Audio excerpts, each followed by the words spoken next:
Hello guys, welcome to my YouTube channel. ഇന്നത്തേത് ഒരു special എപ്പിസോഡാണ്. അതായത് കഴിഞ്ഞ ദിവസം സെബിയുടെ ഭാഗത്തു നിന്ന് ചില റൂൾസുകൾ FNO ട്രേഡിങ്ങിനെ റെഗുലേറ്റ് ചെയ്യാൻ വേണ്ടിയിട്ട് കുറച്ച് റൂൾസുകളൊക്കെ പുറത്തിറക്കിയിട്ടുണ്ട്. പ്രധാനമായിട്ടും 6 പോയിന്റ്സുകളാണ് ഇതിൽ പറയുന്നത്. നിങ്ങളൊരു ട്രേഡർ ആണെങ്കിൽ തീർച്ചയായിട്ടും നിങ്ങൾ ഈ കാര്യങ്ങൾ വിശദമായിട്ട് മനസ്സിലാക്കിയിരിക്കണം. പലർക്കും ഇതെന്താണെന്ന് ഇതുവരെ മനസ്സിലായിട്ടില്ല. സോ നിങ്ങൾ ഈ വീഡിയോ മുഴുവനായിട്ട് കാണുകയാണെങ്കിൽ നിങ്ങൾക്ക് തീർച്ചയായിട്ടും വളരെ വ്യക്തമായിട്ട് ഈ കാര്യങ്ങൾ ഞാൻ മനസ്സിലാക്കി തരുന്നതാണ്. അതുകൊണ്ട് തന്നെ വീഡിയോ മുഴുവനായിട്ട് കാണാൻ ശ്രമിക്കുക. സോ ആദ്യം തന്നെ നമുക്ക് നോക്കാനുള്ളത് എന്തുകൊണ്ടാണ് സെബി ഈ ഒരു റൂൾസ് ഇപ്പൊ കൊണ്ടുവന്നത് എന്നാണ്. അതിന്റെ പ്രധാനപ്പെട്ട കാരണം ഇന്ത്യയിൽ തന്നെ ഉള്ള ഈ FNO ട്രേഡിംഗ് ഏറ്റവും മൂല്യമുള്ള ഒരു ട്രേഡിംഗ് ഇൻസ്ട്രുമെന്റ് ആണ്. ഒരുപാട് ആൾക്കാരാണ് ഇപ്പോ ഈ ഒരു ഫ്യൂച്ചർ ആൻഡ് ഓപ്ഷൻ ട്രേഡിംഗിൽ വന്നുകൊണ്ടിരിക്കുന്നത് അല്ലെങ്കിൽ വരുന്നത്. സോ വളരെയധികം മൂല്യം ഈ ഒരു ഇൻസ്ട്രുമെന്റിൽ ഇൻക്രീസ് ആയിട്ടുണ്ട്. സോ അതുകൊണ്ട് തന്നെ ഈ ഒരു ഇങ്ങനെയുള്ള ആളുകൾ വന്നിട്ട് സെബിയുടെ ഒരു സ്റ്റഡി പ്രകാരം ഇത്ര ആളുകൾ ഉണ്ടായിട്ടും അതിൽ തന്നെ 93% ആൾക്കാരും ലോസ് മേക്കറാണ്. സോ ഇത്രയും മൂല്യമുള്ള ഒരു ട്രേഡിങ്ങിൽ തന്നെ ഇത്രയും ആളുകൾ ലോസ് ചെയ്യുമ്പോൾ എത്ര വലിയ എമൗണ്ട് മണിയാണ് ഓരോ ആളുകളും നഷ്ടപ്പെടുത്തിക്കൊണ്ടിരിക്കുന്നതെന്ന് സെബിക്ക് മനസ്സിലായതിന്റെ അടിസ്ഥാനത്തിലാണ് ഈ ഒരു റൂൾസുകൾ സെബി ഇപ്പൊ കൊണ്ടുവന്നത്. അതായത് പല ആളുകളും വളരെ ചെറിയ എമൗണ്ട് വന്ന് വളരെയധികം ഗാംബ്ലിംഗ് പോലെയാണ് ട്രേഡ് ചെയ്തുകൊണ്ടിരിക്കുന്നത്. കാരണം ഇപ്പോൾ നിങ്ങൾക്കറിയാം എല്ലാ ദിവസവും എക്സ്പയറി ഡേ ആണ്. ഓരോ ഇൻസ്ട്രുമെന്റും ഓരോ ദിവസം എക്സ്പയറി ഡേ നടക്കുന്നുണ്ട്. സോ അന്ന് ഹീറോ സീറോ ട്രേഡ് ഒക്കെ പറഞ്ഞ് വളരെ ചെറിയ എമൗണ്ട് ഒക്കെ കൊടുന്ന് അത് ഡബിൾ ആവും എന്നുള്ള ഒരു പ്രതീക്ഷയിൽ തന്നെയാണ് പല ആളുകളും ഇത് പഠിക്കാതെ വന്ന് ഇത് ട്രേഡ് ചെയ്തിട്ട് പണം നഷ്ടപ്പെടുന്നത്. സോ ഇതിനൊക്കെ നിയന്ത്രിക്കേണ്ടത് ഒരു അത്യാവശ്യമായതുകൊണ്ട് തന്നെയാണ് സെബി ഇങ്ങനെ കുറച്ച് റൂൾസുകൾ കൊണ്ടുവന്നിട്ടുള്ളത്. നമുക്ക് വിശദമായിട്ട് നോക്കാം എന്തൊക്കെയാണ് ഈ റൂൾസുകൾ എന്ന്.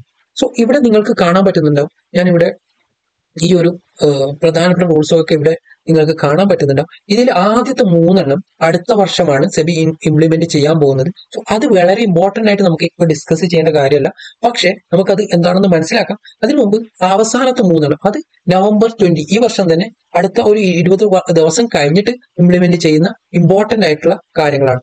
സോ അതെന്താണെന്ന് നമുക്ക് ആദ്യം നോക്കാം. സോ 4ാമത്തെ ഈ ഒരു ഇമ്പോർട്ടന്റ് ആയിട്ടുള്ള കാര്യം മുതൽ നമുക്ക് തുടങ്ങാം. അതായത് ഇതിൽ പറയുന്നത് contract sales for index derivative. ഇതാണ് നമ്മൾ ആദ്യം നോക്കുന്നത്. ഇതാണ്. സോ ഇതിൽ പറയുന്നത് ഇൻഡെക്സ് ഡെറിവേറ്റീവ്. എന്താണ് ഇൻഡെക്സ് ഡെറിവേറ്റീവ് എന്ന് പറഞ്ഞാൽ നിഫ്റ്റി, ബാങ്ക് നിഫ്റ്റി പോലുള്ള ഡെറിവേറ്റീവ് ആണ് ഇൻഡെക്സ് ഡെറിവേറ്റീവ് എന്ന് പറയുന്നത്. നമുക്കറിയാം FNO ട്രേഡിംഗ് നമുക്ക് സ്റ്റോക്കിലും ചെയ്യാം, നമുക്ക് റിലയൻസിലും ആണെങ്കിലും FNO ട്രേഡിംഗ് ഒക്കെ ചെയ്യാൻ പറ്റും. പക്ഷെ ഇവിടെ ഈ ഒരു റെഗുലേഷൻ പ്രത്യേകിച്ച് കൊണ്ടുവന്നുള്ളത് ഇൻഡെക്സ് മാത്രമായിട്ടാണ്. സോ അതുകൊണ്ട് തന്നെ എന്താണ് ഈ കോൺട്രാക്ട് സെയിൽസ് എന്ന് പറയുന്നത് അത് നമുക്ക് ആദ്യം നോക്കാം. കോൺട്രാക്ട് സെയിൽസ് എന്ന് പറയുന്നത് ഇപ്പോഴുള്ള വാല്യൂ എന്ന് പറയുന്നത് അത് 5 lakh to 10 lakh ആണ്. സോ അത് ഇപ്പൊ നിഫ്റ്റി അത് ഇപ്പം ഇൻക്രീസ് ചെയ്തിട്ട് 50 to 20 lakh ആക്കി മാറ്റിയിട്ടുണ്ട്. സോ അതെങ്ങനെയാണ് കാൽക്കുലേറ്റ് ചെയ്യുന്നത് നമുക്ക് നോക്കാം. ഇപ്പൊ നമുക്ക് ഒരു ലോട്ട് നിഫ്റ്റി നിങ്ങൾക്ക് ട്രേഡ് ചെയ്യണമെങ്കിൽ ഒരു ലോട്ട് എന്ന് പറയുന്നത് 25 ആണ്. അതിന്റെ ക്വാണ്ടിറ്റി എന്ന് പറയുന്നത് 25 ആണ്. മിനിമം ഒരു ലോട്ട് നിങ്ങൾ വാങ്ങണം, അത് 25 ആണ്. സോ നമുക്ക് നോക്കുകയാണെങ്കിൽ ഇപ്പോഴത്തെ നിഫ്റ്റിയുടെ ഒരു ഏകദേശം വാല്യൂ എന്ന് പറയുന്നത് 25,800 ആണ്. 800 into 25 എന്ന് പറയുന്ന വാല്യൂ ഇപ്പൊ നിങ്ങൾക്ക് മനസ്സിലാവും. ഇവിടെ ഈ ഒരു വാല്യൂ ഇതാണ് ഈ ഒരു കോൺട്രാക്ട് സെയിൽസ് എന്ന് പറയുന്നത് 6,45,000 ആണ് ഈ ഒരു കോൺട്രാക്ട് വാല്യൂ. സോ ഇത് ഇൻക്രീസ് ചെയ്തിട്ട് ഇനി വരാൻ പോകുന്നത് 15 lakh to 20 lakh. So for example നമുക്ക് അതിന്റെ ഇടയ്ക്കുള്ള ഒരു എമൗണ്ട് എടുക്കാം. അതായത് 18 lakh എടുക്കാം. സോ 18 lakh എടുത്താൽ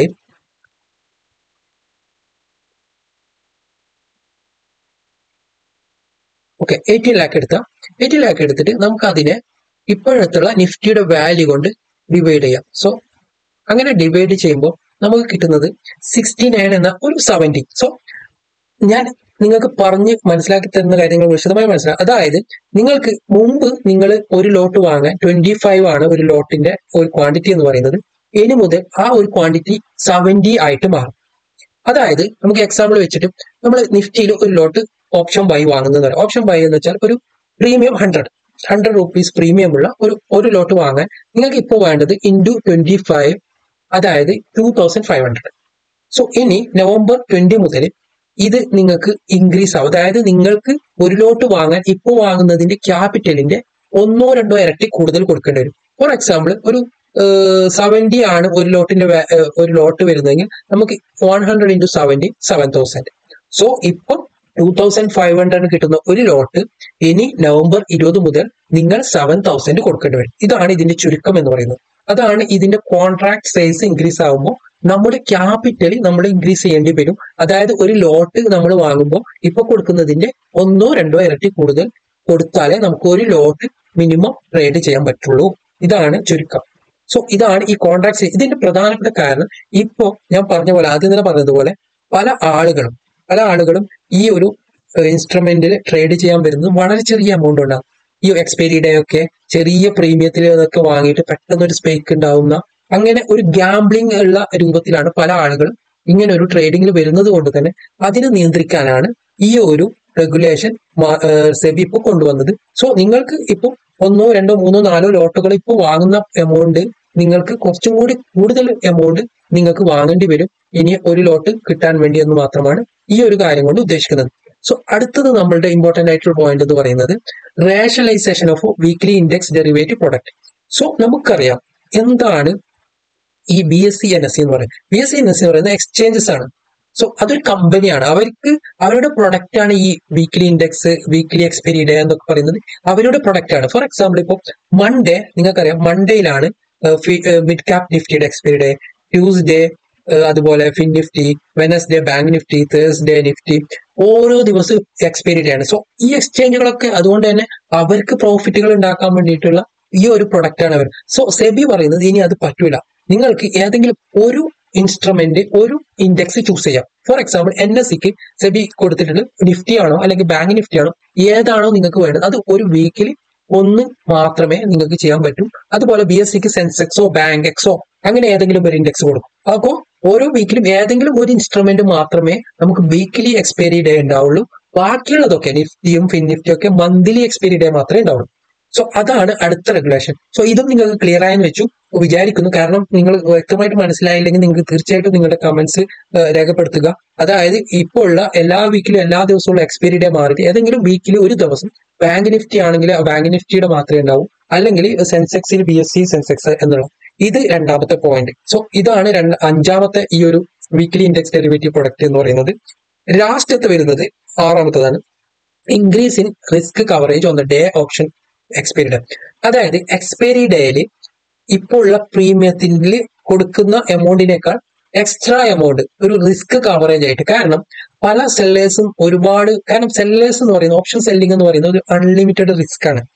സോ പലപ്പോഴും വളരെയധികം മാനിപ്പുലേഷൻ നടക്കുന്നതുകൊണ്ട് പെട്ടെന്നുള്ള സ്പൈക്ക് ഒക്കെ കാരണം ഒരുപാട് ആൾക്കാർക്ക് ലോസുകൾ ഒരുപാട് കൂടുതൽ വരുമ്പോൾ അതിനെ കവറേജ് ചെയ്യാൻ വേണ്ടിയിട്ട് ഒരു എക്സ്ട്രാ എമൗണ്ട് ഓപ്ഷൻ എക്സ്പയറി ഡേയിൽ കൊടുക്കേണ്ടി വരും. സോ അന്നും ക്യാപിറ്റൽ കുറച്ച് കൂടുതലുള്ളവർക്ക് വേണ്ടി മാത്രമായിട്ട് ഒരു ട്രേഡിങ് മാറ്റുന്നു എന്നുള്ള ഒരു ഇതാണ് ഇപ്പോൾ കണ്ടുവരുന്നത്. അതായത് നിങ്ങളുടെ അത്യാവശ്യം ക്യാപിറ്റൽ ഉണ്ടെങ്കിൽ മാത്രം നിങ്ങൾ ട്രേഡിങ്ങിന് വരിക, അല്ലാതെ ചെറിയ ക്യാപിറ്റൽ കൊണ്ട് വെറുതെ അത് നഷ്ടപ്പെടുത്താതിരിക്കാൻ വേണ്ടിയിട്ടാണ് ഇങ്ങനെ ഒരു പ്രധാനപ്പെട്ട 3 നമ്മൾ 4, 5, 6 ഇതാണ് ഞാൻ ഇപ്പോൾ ഡിസ്കസ് ചെയ്ത 3 ഇമ്പോർട്ടന്റ് ആയിട്ടുള്ള പോയിന്റ്സ്. ഇനി നമുക്ക് ആദ്യത്തെ നോക്കാം. ഇത് ആദ്യം പറയുന്നത് up front collection of option premium. So ഇപ്പൊ ഓപ്ഷൻ പ്രീമിയം ബയേഴ്സ് ഓൾറെഡി അങ്ങനെ തന്നെയാണ് ചെയ്തുകൊണ്ടിരിക്കുന്നത്. അതായത് നമ്മൾ വാങ്ങുന്ന ഓപ്ഷത്തിന്റെ പ്രീമിയം എത്രയാണോ ആ ഫുൾ എമൗണ്ട് നമ്മൾ കൊടുക്കുന്നുണ്ട്. സോ അതിൽ സെബി എന്താണ് ഉദ്ദേശിക്കുന്നത് എന്ന് വ്യക്തമായിട്ട് മനസ്സിലാക്കാനുണ്ട്. കാരണം ഏതെങ്കിലും ഒരു എക്സ്ചേഞ്ചസുകൾ ഇതിൽ ചെറിയ എമൗണ്ടുകൾ ഡിസ്കൗണ്ട് ചെയ്ത് കൊടുക്കുന്നുണ്ടെങ്കിലും അവർക്ക് വേണ്ടിയിട്ടായിരിക്കാം ചിലപ്പോൾ ആ റൂൾസുകൾ. കാരണം ഓപ്ഷൻ പ്രീമിയം നമ്മുടെ റിസ്ക് എന്ന് പറയുന്നത് നമ്മൾ വാങ്ങുന്ന പ്രീമിയമാണ്. അപ്പം ഒരു 100 രൂപയുടെ ഒരു പ്രീമിയം വാങ്ങി ആ 100 രൂപയാണ് നമ്മുടെ റിസ്ക് എന്ന് പറയുന്നത്. അത് കംപ്ലീറ്റ്ലി റിസ്ക് ആണ്. പക്ഷെ അതിൽ തന്നെ നമ്മൾ 100 രൂപക്ക് വാങ്ങുന്ന പറയുമ്പോൾ ഫുൾ എമൗണ്ട് നമ്മൾ കൊടുക്കുന്നുണ്ട്. പിന്നെ എക്സ്ട്രാ എമൗണ്ടിന്റെ ആവശ്യം അവിടെ വരുന്നില്ല. പിന്നെ ചിലപ്പം ചില ബ്രോക്കറേജുകൾ എന്തെങ്കിലും ഡിസ്കൗണ്ട് അതിൽ കൊടുക്കുന്നുണ്ടെങ്കിൽ ചിലപ്പോൾ അവർക്ക് വേണ്ടിയിട്ടായിരിക്കും ആ റൂൾസ്. രണ്ടാമത്തെ റിമൂവൽ ഓഫ് കലണ്ടർ സ്പ്രെഡ്. ഇതൊരു സെല്ലേഴ്സ് ഉപയോഗിക്കുന്ന ഒരു സ്ട്രാറ്റജിയാണ് എക്സ്പയറി ഡേ.